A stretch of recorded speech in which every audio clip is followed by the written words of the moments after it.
ఎంసెట్ లో state first వచ్చినందుకు మీరు ఎలా ఫీల్ అవుతున్నారు? ఆడదానికి చదువు అవసరమని గుర్తించిన నాన్నగారు నాకున్నారని గర్వపడుతున్నాను.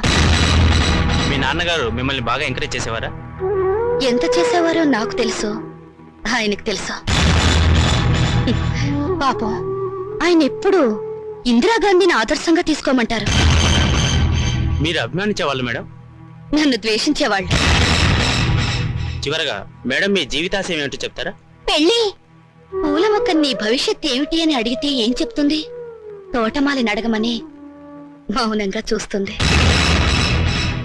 అంటే స్వతంత్రం దేశానికి వచ్చింది కానీ ఆడదానికి రాలేదని నమ్మేవాళ్ళు మా నాన్నని ఆదర్శంగా తీసుకోవాలి. ఎందుకంటే చదువుకోవాలనే పంతం నాలో పెంచింది మా నాన్న.